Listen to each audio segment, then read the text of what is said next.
Une nouvelle matinée qui commence. Aujourd'hui, on se retrouve encore pour les mêmes thématiques. On va parler des conseils et des astuces dans l'objectif d'améliorer nos sessions d'apprentissage.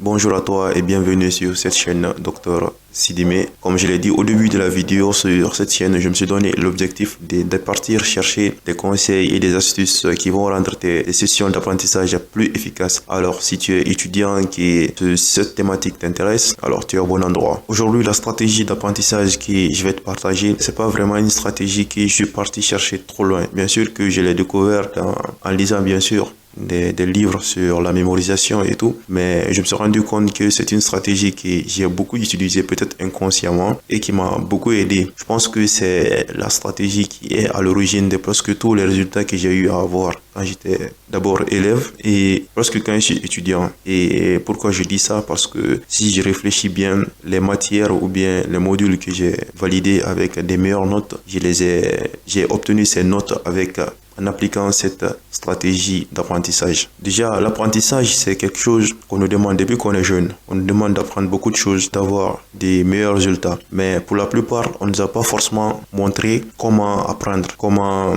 mémoriser beaucoup de choses. Et instinctivement, on a vu nos anciens faire du par cœur, essayer de lire plusieurs fois afin de retenir les informations. Donc du coup, on a imité, comme tout enfant, on imite nos pères, on imite nos grands frères et qui ne connaissaient pas forcément le principe de fonctionnement de la mémorisation. Donc du coup, lorsqu'on se retrouve devant nos supports d'apprentissage, qu'est-ce qu'on fait? On lit. C'est une technique qui n'est pas forcément efficace, surtout quand tu fais des études comme la médecine ou bien tu fais des études comme le droit où franchement il y a beaucoup d'informations que tu dois apprendre sur pas forcément beaucoup de temps. Donc du coup tu te retrouves bloqué en faisant cette stratégie d'apprentissage. Oui, peut-être pour une petite définition ça peut marcher, mais imagine tu dois apprendre toute la physiologie ou la sémiologie avec beaucoup de nouveaux termes, beaucoup de mécanismes. Tu te retrouves bloqué en appliquant seulement cette stratégie d'apprentissage. C'est pourquoi je vous ai parlé de beaucoup de stratégies. D'ailleurs, si tu ne les as pas encore vues, je t'invite à les voir. Je vais les mettre dans la description. Tu vas aller les voir, à savoir le double codage, l'utilisation efficace des exemples concrets pour rendre tes informations abstraites plus concrètes afin de pouvoir faciliter la visualisation de ces informations par ton cerveau et les retenir. Et des exemples concrets, comment les retenir. Aujourd'hui, la stratégie dont je vais te parler, c'est un peu le contraire de cette stratégie. Ça permet d'avoir une approche plus active encore face à ton matériel d'apprentissage. Et cette technique est nommée la technique d'élaboration. C'est une autre stratégie d'apprentissage qui a pour objectif principal la compréhension et comment l'appliquer devant ton support d'apprentissage, de changer ton approche passive à une approche plus active. Avoir un comportement de curieux. Comment on reconnaît une personne curieuse? C'est une personne qui typiquement pose beaucoup de questions. Comment tu as fait ceci? Comment tu as fait cela? Qu'est-ce que tu faisais? C'est cette approche que tu dois avoir face à ton support d'apprentissage. Quand tu as quelque chose de nouveau à apprendre, un processus, à apprendre une définition ou un concept, cette technique nous encourage à ne pas se mettre directement à lire le support d'apprentissage, mais à avoir des questions. Ces questions vont nous permettre de créer des problématiques dans notre tête. Et cette problématique va nous donner de l'énergie. Ça va alimenter notre curiosité. On s'engage dans notre processus d'apprentissage. Quand on lit les informations, on les attache directement aux questions. On sait maintenant le pourquoi, le comment. Donc, sans se rendre compte, on va faire le tour du support en cherchant nos informations. Des fois, on part chercher ailleurs pour compléter afin d'avoir plus de compréhension. Lorsqu'on répond à toutes ces questions, indirectement, on a compris le concept que nous sommes en train d'étudier et on le retient très facilement. Et ensuite, qu'est-ce que tu peux faire? Tu prends ces informations, tu essaies de l'expliquer à tes camarades, tu te transformes comme un professeur qui devant tes camarades parce que tu as fait l'effort de te poser des bonnes questions sur le cours. Donc quand tu es en train de parler du cours, tu suis pas, le plus souvent tu ne suis même pas le plan que le professeur a utilisé. Tu établis inconsciemment, tu établis un plan en fonction de tes questions que tu as utilisées pour apprendre le cours. Et en En ayant cette approche, tu vas garder plus d'informations du cours. Et même si tu viens juste pour lire, ça sera très facile, ça sera très fluide parce que ce sont des trucs que tu es parti chercher ailleurs dans les livres. Donc le cours sera pour toi juste peut-être un complément de ton apprentissage. Et la technique de l'élaboration, elle consiste en ça. Elle consiste à se poser des questions sur le cours, à essayer de les répondre activement, à aller chercher les informations, ensuite associer ces informations à tes anciennes connaissances que tu avais déjà. Tu te poses beaucoup de questions et tu essaies de relier les questions entre elles. Tu essaies de trouver des exemples concrets qui vont illustrer ce que tu es en train d'apprendre et tout. Et tu crées des liens, tu crées des connexions qui sont très fortes. Et tu peux même intégrer dans cette stratégie le double codage qu'on a vu dans une autre vidéo. Si tu ne l'as pas vu, je t'encourage à aller la voir en description. Et ces stratégies vont vraiment te permettre de consolider, avoir une compréhension plus approfondie du concept que tu es en train d'étudier.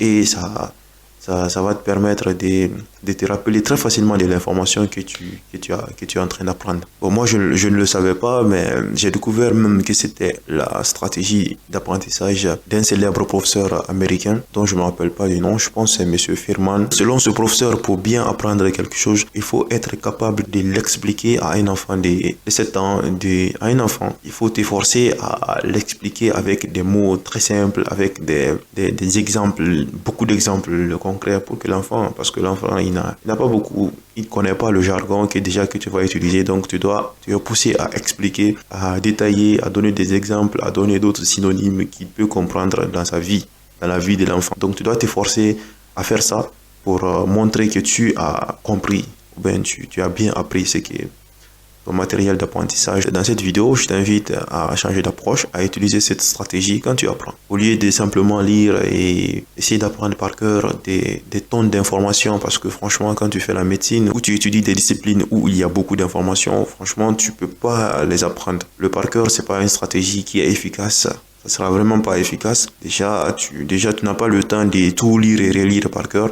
Mais tu as le temps de partir chercher des informations, tu as le temps de t'interroger, tu as le temps de créer des exemples concrets, faire des associations afin de rendre l'apprentissage plus efficace, plus amusant. Tu peux passer beaucoup de temps à faire ce processus sans surtout avoir de l'ennui. Franchement, je me rappelle que quand je faisais surtout la terminale, je n'ai presque pas beaucoup pris les cours pour apprendre la biologie, par exemple. Parce que la biologie, juste après les explications du professeur, je commençais en même temps à essayer d'expliquer, avec peut-être beaucoup d'erreurs, mais il y a des concepts que j'avais vraiment bien compris. Et chaque fois que j'explique les autres parties où je n'arrivais pas à expliquer simplement, je demande au professeur, c'était quoi? Qu'est-ce que vous avez dit sur ce concept? Je pense que vous avez dit ça. Je pense que j'ai compris ça. Non, c'est pas ça. T'as compris ça, mais c'est ce que je voulais expliquer. C'est ce que je voulais dire. Donc, directement, je retiens l'information. Et puis voilà. Je n'ai presque plus besoin de lire. Même si je lisais après pour consolider, revoir, puisque la mémorisation a besoin de la répétition. Mais pas passer beaucoup de temps à essayer de réciter, à avoir par cœur les informations. Et franchement, c'est une stratégie qui est très efficace. Et l'utilisation est simple. Quand tu prends ton support d'apprentissage, il ne faut pas simplement essayer d'apprendre par cœur les informations. Tu t'assois, tu essaies de demander c'est quoi, pourquoi j'étudie ça, c'est quoi son utilité, comment, quand tu commences à lire, comment ça fait ceci, comment ça fait cela. Vous vous posez beaucoup de questions comme ça. Ce sont des questions qui vont t'encourager à lire le cours afin de satisfaire ta curiosité. Parce qu'en te posant des questions, tu crées une curiosité. Vraiment, ça devient intéressant, quoi. C'est comme si, voilà, tu joues à un jeu, on te donne des trucs, des éléments que tu peux chercher. Et c'est toi qui crées ce jeu. Et tu vas beaucoup plus t'amuser, tu seras engagé à réviser et tu vas facilement te rappeler de tout ce que tu apprends. D'accord, donc cette technique, voilà, je te rappelle, on appelle la technique d'élaboration. Je t'invite à l'utiliser dans tes sessions d'apprentissage car c'est une stratégie qui va beaucoup t'aider à améliorer tes sessions de révision. Bon, on arrive à la fin de cette vidéo, bien sûr. Si tu l'as aimé, je t'invite à t'abonner et je vous ai promis beaucoup de choses sur cette chaîne, notamment des cours pour les étudiants en médecine et ça vient. Franchement, je me prépare pour faire des cours et des cours très intéressants avec des stratégies qu'on a vues, des exemples concrets, le double codage, il y aura des visuels, il y a beaucoup de choses pour faciliter certaines notions qui sont un peu plus complexes. On va les détailler pour bien les comprendre afin de rendre vos sessions d'apprentissage encore plus efficaces. Alors, et si tu as aimé la vidéo, je t'invite à tes camarades qui sont intéressés par les mêmes thématiques et moi je te dis à la prochaine, Inch'Allah.